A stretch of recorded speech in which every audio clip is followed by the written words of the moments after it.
listen here, I'm not friends with you anymore. Why aren't you friends with me, Anthony? I don't know. Oof. Yeah. Questionable accents, but ladies and gentlemen, we are back. I don't think that was too bad, actually. Maybe we have our resident Irish expert, Chuck, in the studio today. Chuck, how are those Irish accents? They're fine. All right. Irish accents hold. We are back before and after the movies podcast. Today we are doing Banshees of Inisherin. In Sharan. Oh, I don't know if that's right. It's a fictional place, so we're okay. Starring Colin Farrell, Brendan Gleeson, notable creep boy Barry Coogan, Kerry Condon. maybe. Yeah, and that's all I got. Written and directed by I forget his name already. Martin Mcdonagh. Okay. Have you seen Three Billboards? I have, outside Ebbing, Missouri. Yes. And the big question, have you seen In Bruges? I have seen In Bruges. What'd you think of In Bruges? It's pretty terrific. Yeah, Like, it's good. It's I just like a... remember it amazingly well, but I remember just being floored by its uniqueness and originality. It does a great job of balancing comedy and kind of despair and sadness. Yeah, and it's Like like hopelessness almost. Yeah, exactly. Just like the feeling, you can tell that the director, like understands what it's like to be from or have affinity for like a very small town or a small place with people's problems are not like major scale. Like all of his films are very much about like, you know, people whose your whole universe is like a few miles radius. You know what I mean? And now we're getting a reuniting of that. So, Yeah.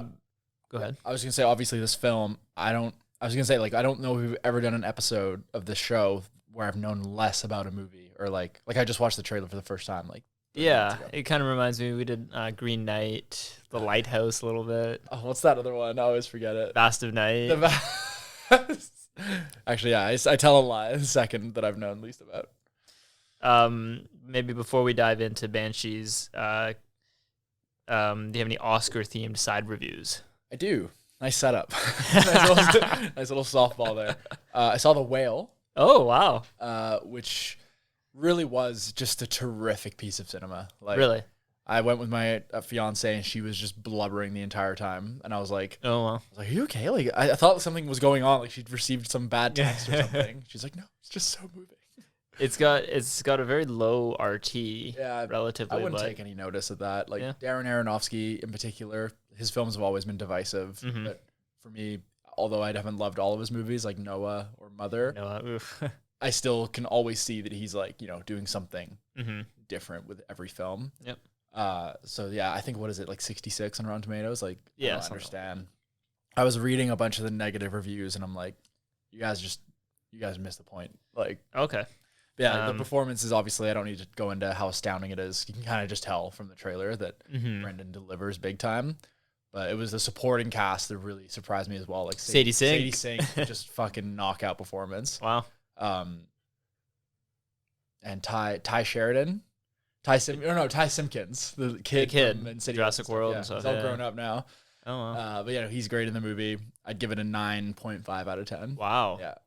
Competing for my favorite of the year alongside Everything Everywhere All at Once. Everything, of course. I watched Elvis. Oh, wow. Yeah.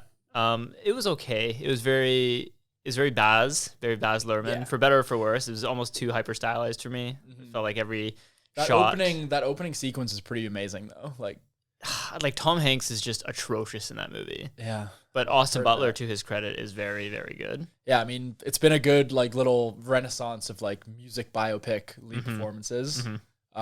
Speaking of which, like with those two films, I know you haven't seen The Whale yet, but if you had to guess, who do you think takes home the Oscar? Well, I mean, that introduces our film we're doing today. Colin Farrell notably won the Golden Globe. For comedy though.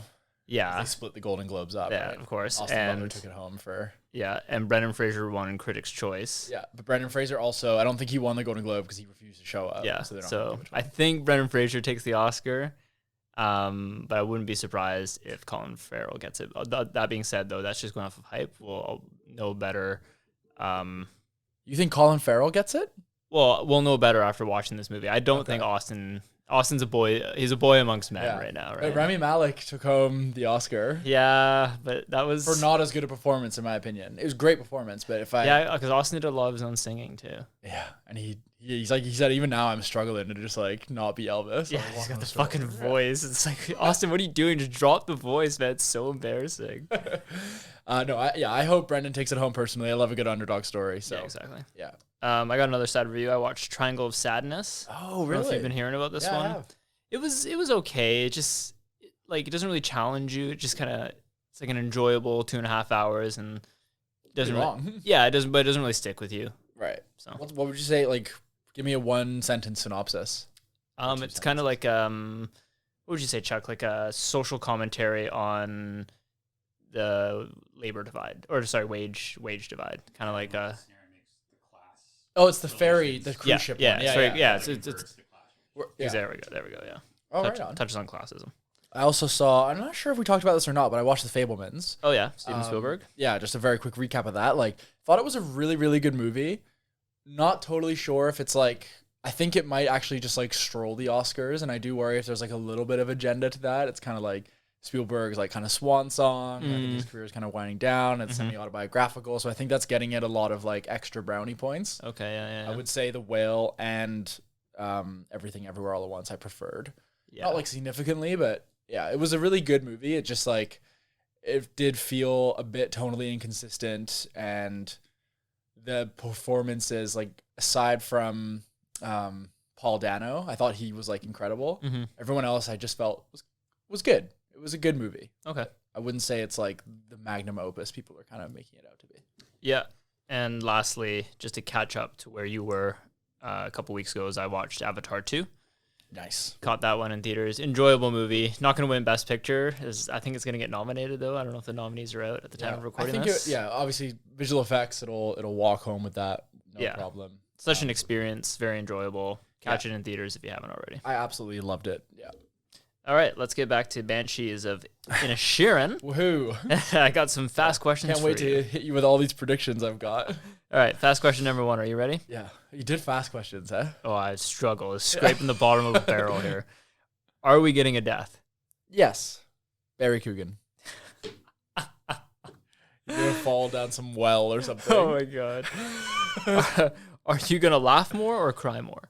Laugh. Yeah, I hope so. And question number 3, are we going to watch this with subtitles?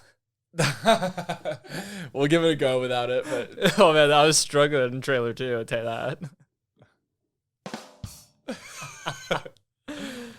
Okay, yeah, nice. Speaking of this movie, like I said, not a whole lot to go into here. Sitting at a 97% on RT.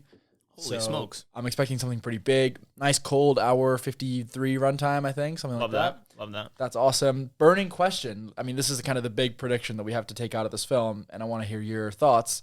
Why has Colm decided that he wants to end his lifelong friendship? Fuck, that was the question I had for you. It's obviously the big question. Yeah, I think so what I'm going off here is Brendan Gleeson's father passes away, and I think Colin Farrell at the time is kind of absent and doesn't really support his friend. And I think my MacGuffin for this movie is Brendan Gleeson's father, before passing, has given Colin Farrell a note. And Colin Farrell has to, decide whether or not he wants to deliver this note to Brendan Gleeson. Maybe it says something that's not the kindest. Maybe they didn't have the best relationship, Brendan Gleeson and his father. And that's kind of where we struggle. So what do you think is in this message? Just I don't know. Maybe Brendan Gleeson. So specific. I know. I don't really know. But maybe he just wanted That's to a badass prediction. He wanted to absolve his. Maybe he was a shitty father and he was kind of admitting to it.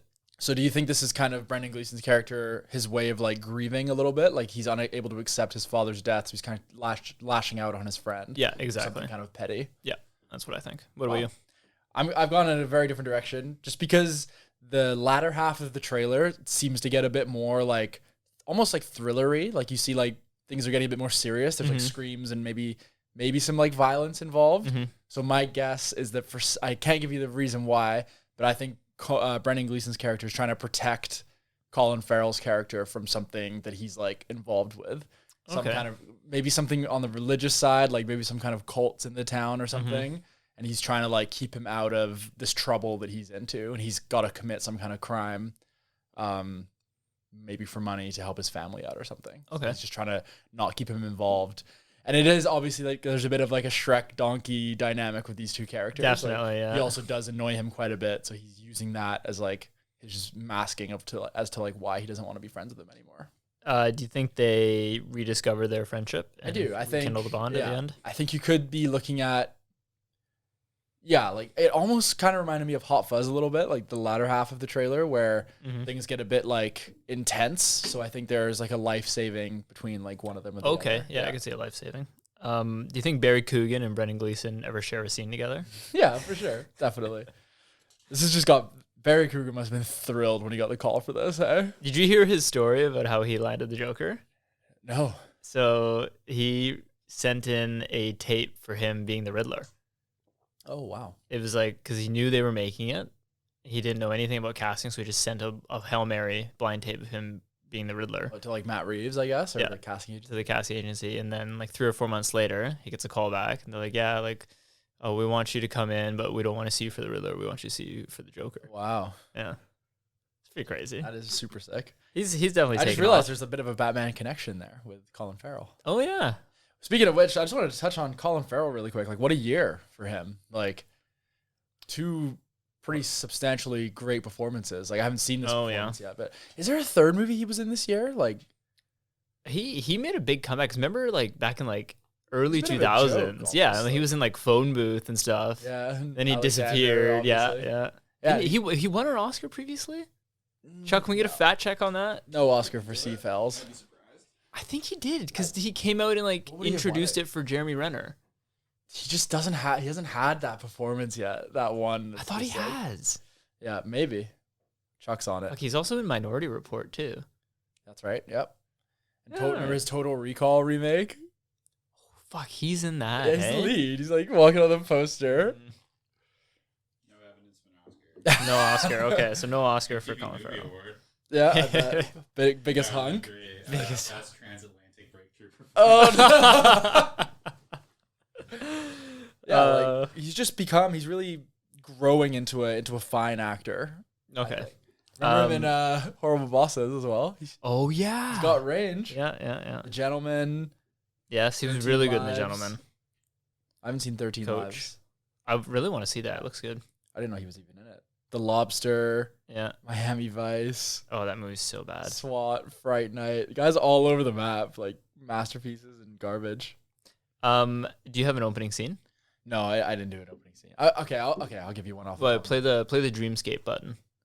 Okay, I think it's this one. No. So we open in the roaring fields of Inisherin. Inisherin. No, I think we just open on a coastal shot of like nothing happening. Titles come up or whatever, and you just see something in the distance, like someone burying something. Okay. Yeah. Mine's very similar. Kind of like on like a farm or plains, and it's like 2 children, kind of like a flashback, playing with a sheep in a field. Okay. Yeah, keep it artsy, keep it fun. Yeah, exactly. But yeah, I'm excited for this. Like, I like going into a movie not knowing much about it. Mm-hmm. I hope that we get something original, something funny.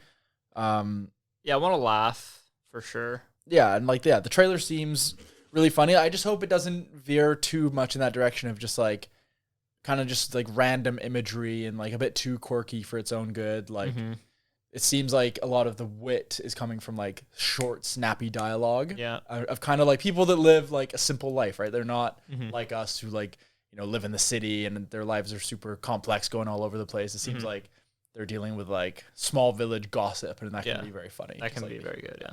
So yeah, I mean, not the longest prediction show, but I feel like I do have one scene prediction here. Nice. A scene where they experience a hijink together. So my prediction is maybe they go to like a bathhouse or something and they lose their clothes. Oh, and they kind of trying to like, they're cursing at each other, blaming each other while they like navigate out of here like half nude kind of. Gotcha. Do you think I also envision a scene, like a very drunk scene, like the two of them, in a lock-in at the pub or something? Yeah.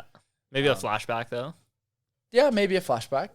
I also predict like Brendan Gleeson cooking something. Some sort of stew. Yeah. And he's like, "Can I have some of your stew?" Yeah, you never fucking liked my stew anyways. No, you can't. Yeah. That's like the lighthouse. That is like that. We're just You're fond of my lobster. We're just going straight back to the lighthouse.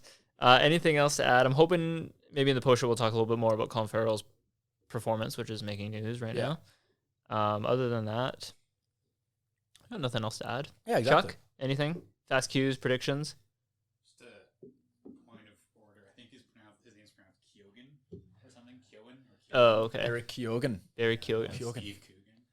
Oh, okay. Barry, apologize if you want to open invite if you want to come on here. What's the name of that other Irish gentleman, the actor who's in Bridesmaids? O'Hara or something? Oh something.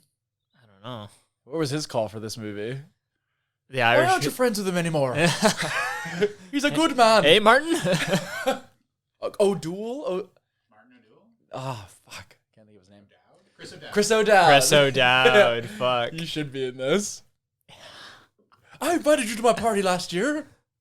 Chris O'Dowd. He was in a show. If this movie came out in 2014, he'd be in this. The IT Squad. Yeah. God. Fuck. Oh, He was God. in Thor: The Dark World. Yes, he was. Oh my God. He probably thought he was gonna be like the next Yeah. big thing. Get his own spin-off. That's funny. All right. Well, you know what? I'm excited to watch Banshees of Yeah. Inisherin. Let's see what we get. What's your rating prediction? Ooh, I'm hoping I come out of this with like a 9. Yeah, me too. I'm hoping I really enjoy this movie and kind of just tout it around. Yeah. Have you seen Banshees yet? Yeah, have you seen Banshees? So good. Yeah. All right, let's hit it. All right, we'll see you guys in 3, 2. 1.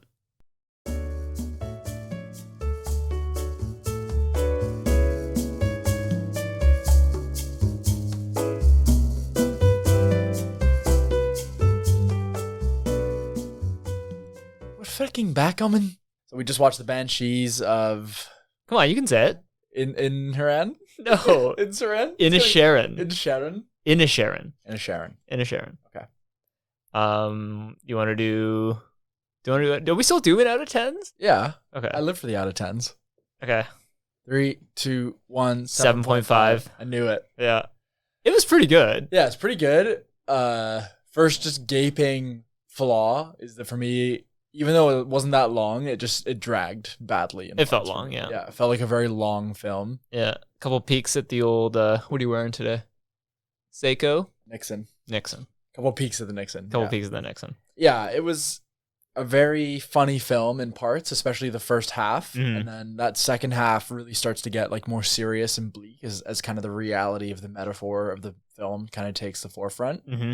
And that for me is where it just seemed like the movie was kind of running in place a few times. Okay. Yeah, I have devilishly funny or morbidly hilarious. Right.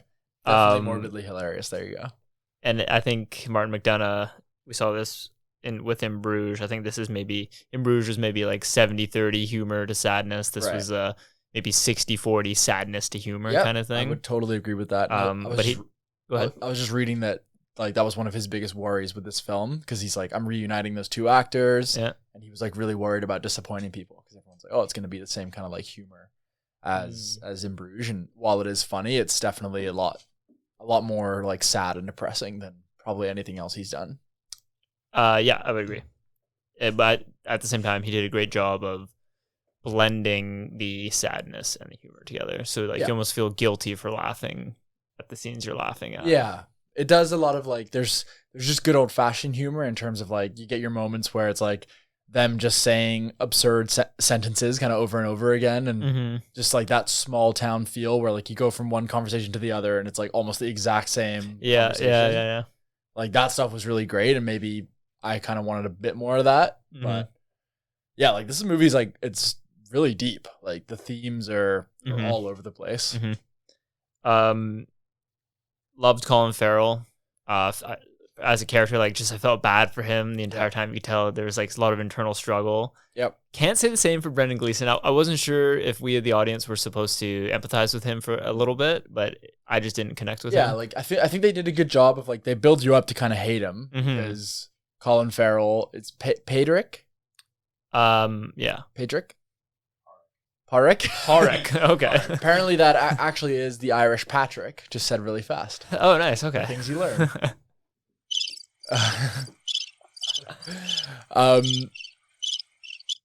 But yeah, it was. Yeah, they do a really good job of building you up to hate this guy because he's being so cruel for seemingly no reason, and you've got this kind of a simpleton, just a very simple man who just lives a very quiet life, doesn't think about anything further than 2 feet from his face. Just Yeah, he's like largely unfazed by the Civil War that's happening like Exactly. across the way. and just like the changing times and Yeah. greater purpose and what your meaning is, what legacy you're leaving behind. And clearly, as Brendan Gleeson's character is kind of coming to what he feels is maybe like the twilight years of his life, he Mhm. is feeling determined to have some kind of purpose and thinks that he just needs to shake off this friendship in order to achieve that. Yeah, he thinks he's maybe better, or for lack of a better word, smarter than Colin Farrell's character, so he doesn't want him around to kind of weigh him down. Yeah, and you see him kind of questioning his morals. It seems like just watching this war go on from afar has kind of like made him less concerned about like hurting people's feelings or like maintaining the status quo, and he just feels Mhm. like, I don't have to be apologetic for what I want. Yep. That's kind of what I was getting from it. Yeah. Like some kind of, like the hopelessness of war and like how it just goes on forever. Mm-hmm. Seemed like that was kind of Yeah, like you can say like their feud kind of started off something very small, and then it just slowly started snowballing on both ends, right. which is like a a metaphor for war. How like now we have two factions who are fighting each other, but for some kind time, of for no reason. Exactly. Later down the road, you kind of forget why, right? Yeah, and like it seemed. Yeah, exactly. Like Brendan Gleeson's character didn't want anything like bad to really come of what he did. Mm-hmm. He just wanted it to, it was selfish, but he's like, you'll be fine. Mm-hmm. I don't have to be friends with you. But then it kind of created all this ripple effect. He ended up like killing his donkey by accident because of their feud to the point where it was like totally irreparable. Yep. And he had, created this never-ending like hatred. Yeah, basically. exactly. Yeah. I want to give a shout out to the Siobhan character. Yeah. Wow, like phenomenal performance and a phenomenal character too. Yeah. Like probably my favorite character in the film. Mm-hmm. She was on top of it. She was smart. She was calling people out on their bullshit. Yeah. That scene where she calls out Brendan Gleeson for not knowing like the true knowledge behind Mozart. Like fuck yeah. And she was funny too. Like when she was checking her mail at the post office and stuff. So. Yeah. Yes, and just touching on those sequences, like absolutely gorgeous cinematography. Yep. Some like glorious shots, some scenic shots of coastal Ireland, and the colors were just absolutely popping off the screen. Like whenever you would see like reds, they would just like against like that natural grassy backdrop, like red scarves or like fruits or whatever. Like it just really was lit and color graded to perfection. Like that was another part. Beautifully shot film. Yeah. But then I'd say kind of moving on to like the flaws a little bit. It seemed like they were introducing all these other characters and every character was kind of suffering in some way or like had problems or like almost like trauma they were kind of dealing with. Like Barry Keoghan's, is it Keoghan? Keoghan. Barry Keoghan's character was like, I was trying to figure out like what his like greater purpose was in the plot. And obviously at the end, he ends up committing suicide, you'd imagine. Because of the abuse he took from his father and like, getting rejected. And then seeing Colin Farrell not being the nice guy. Yeah, exactly. So he just kind of, it was like another consequence of like the war going on in the town, I guess. All these like needless deaths. Okay, yeah. Kind of like seemed what they were getting at. And like the policeman obviously was like, he ended up killing his son indirectly in a way. So, yeah. I didn't like the fingers, the chopping off of the fingers. Yeah. I mean, that kind of, so that ties more into like the symbolism, which is what I struggled with. Like the actual Banshee character, like the local villager, what she's representing. Like I didn't really relate or like feel like that was doing anything good for me. Like it all felt kind of on the nose. And like the fingers. Yeah. So, so I think I'm getting at something here. So he's saying, I'm going to cut off my finger for every time you bother me. Yet his big reason for not wanting to be friends with him was that he wanted to like write more music. Exactly. And it got to the point where he could like no longer play music. Yeah. At the end, he just had to compose it. And his whole thing was that like, Colin Farrell, you have to realize that like you are causing harm to my life. Right. I had to look up like some more deeper meanings towards what the fingers were. Finger chopping was, and Chuck, I think you were onto it for sure. Where it's like destroying yourself within to win and that's the essence of like a civil war, right? Internal kind of country fighting itself. Right. Because then when he goes to his confession, the father tells him like self-mutilation is like also like one of the biggest sins. Mm-hmm. So he was like, yeah, by trying to like make a statement, he was kind of being a bit hypocritical in a way. Mm-hmm. Like, I was just getting frustrated at it. I was like, why are you doing this? This is fucking dumb. Yeah. He was wrong. He was wrong and stubborn. Mm-hmm. Like there was, there's like so many better ways that he could have like, sat him down and helped him understand. Mm-hmm. Or just be like, yeah, it's like, you know what? Like, I'm not getting that much from this friendship. Mm-hmm. We can still be friendly or whatever. But Colin Farrell wasn't the one stopping him from like doing what he needed to do. Yeah. It was like, you're just blaming. You're trying to blame someone else for your own shortcomings. Yeah. There we go. This movie's kind of growing on us all of a sudden, eh? Yeah, it was pretty heavy. Like I feel pretty mentally tired from watching it. Whereas I thought we were getting like a bit of a black comedy. Yeah. Like my whole thing with like the cult or whatever was miles off. Like what we were getting was like a real intimate human character study. Yeah, and the characters, to Martin Mcdonagh's credit, were like super well fleshed out. Yeah, very complicated characters, even though they're very like simple, kind of like village people. But everyone had their role, and it played well into the movie. Yeah, and like obviously the sister, when she leaves, it's because like she can't exist in this like toxic town anymore. That's kind of like almost eating itself alive. And the war was like the war going on the distance was kind of changing all of their perspectives and realities without them really being that aware of it. Yeah, I mean, we're talking about a more like I think the only major fault would be it did drag at times. Yeah, and it was quite slow. And I felt like there was like number of conversation scenes where I was like watching the same thing kind of play out. Yeah, a lot of like, what'd you say? And then they repeat it verbatim. Yeah, exactly. Which is fine. Like that's classic Martin Mcdonagh humor from what we've seen in Bruges. And like the thing with In Bruges that it was, I almost want to say it's come and reach that like cult classics type thing. I remember it wasn't much of a commercial success, but like a lot of people quote it and like reference it. Be difficult to go back and quote this and reference it outside of like a few mainstays. Like I don't know what the rewatchability for this film would be. I think a big reason for that is like I noticed that nothing that really happens in the movie is is a result of plot development or like an action happening. It's all just like people's words affecting the other person, and then someone else hears about that conversation and has their own conversation. So it's more just like the people's feelings and emotions driving the story more so than like this big thing happened in the town that we have to all react to. Okay, it's just like their social life was really like the main thing, which I guess is like very typical of these like tiny towns where everyone knows each other. Colin Farrell, Best Actor nom. Yeah, like I'll take a nomination. Like he plays you have a lot of pity and sympathy for him. Just his face, like he's very sad. The scene where he's waving to his sister, like that was so sad, man. I don't know.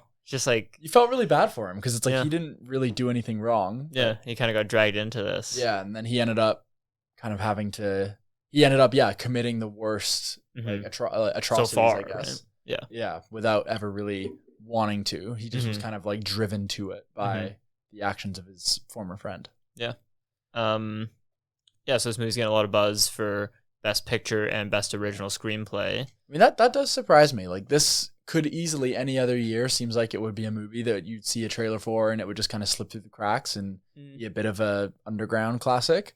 Not typically the kind of movie the Oscars like really gravitate towards. So like, what do you think is behind that? Is it just good marketing or is it just a really great movie? I think it is riding like a lot of goodwill off of In Bruges, which, like I said before, like wasn't received as well as it should have been at the time. And now people are kind of like, oh yeah, we're getting another Martin Mcdonagh, Colin Farrell, Brendan Gleeson banger, and like let's give this one the respect it deserves. And it does deserve a lot of praise. I think a nomination is fair. Yeah. People are saying it's a lock for Best Original Screenplay. Sure, it had very smart and witty dialogue. Yeah, it did have very sharp dialogue for sure. From where I'm sitting, and you know, this is my personal perspective. Everything, Everywhere, All at Once still takes the cake. Yeah. But it's one of those where it's like, if I still miss back in the day when it was like the strict five nominees, like it doesn't make the cut for me in that regard from what I've seen. But if you're doing like 9 or 10 nominations, like it's nice for it to be recognized, but I don't think it has the same impact as like some of those other films. Yep, Fair enough. Tight 90, maybe. Yeah, I think it really would have benefited from like just being shorter. Yeah. It didn't need. It's to be weird as long because as it 2 was. hours is not that long of a movie these days, but yeah. Yeah, it made me feel kind of guilty for laughing, and like I think there were parts of the movie where we were laughing like a little bit too hard because we're trying to drag ourselves out of that sadness a little bit. Yeah, like a lot of the humor just came from like just like really simple speaking. Like their small mindedness and like Which is like we love that kind of humor. Like it's very Yeah. similar to Hot Fuzz. it's the same kind of conversations that we have today. It's just like their way of expressing it with the words they pick. It's just like it's amusing. Yeah. It's a very amusing movie, but it's not really like a laugh out loud comedy. No, yeah, it's the kind of movie that you kind of like you giggle to yourself when these lines happen. Yeah. I would say definitely check it out though. Yeah, I don't think I'd watch it again. Probably like maybe No. like 4 or 5 years down the line. Yeah. But yeah, I would recommend watching it. Like For sure. like you said, hit everything everywhere all at once first. Mm-hmm. Then I'd say The Whale is like a superior film as well. Okay. But then after that, maybe throw it on. Yeah. It's on Disney Plus. Yeah, streaming now. It would be a good play. Yeah. How is this movie on Disney Plus? What a messed up brand they have. Yeah, I know. Families like see it. Oh, it's like a fun Disney like island movie. Inisherin merch. Mom, can we turn this off? 30 minutes in. Yeah. Cool. Well, that was the Banshee. I still Say it can't again. say it. As Banshees of Inisherin. The Banshees of Inisherin. You don't have to say like it's just pronounced. Banshees. It's just pronounced Inisherin, and they pronounce it like Sheeran. that. Like Ed Sheeran, but in Sheeran. Yeah, exactly. Okay. Got it. The Um, Banshees of Inisherin. Do we touch on Barry's I mean, I'll performance? take a ding for his death. Oh yeah, play a sound for that. There we go, ladies and gentlemen, and he packed it with a ding. But yeah, aside from that, I don't really think we got any dings in particular. No, yeah. Yeah. The reason for them not being friends was just, we already Yeah, there said was that. no weird twist or anything. It No, was just, which I think looking back on it, we probably should have seen that coming. yeah, it was kind of funny how he's just like, I don't want to talk to you anymore. Yeah. There's no deeper reason for it. Well, Yeah. that was the Banshees of Inisherin. Yep. Thanks for listening. I've been Amin. I've been Anthony. And we'll catch you guys next time.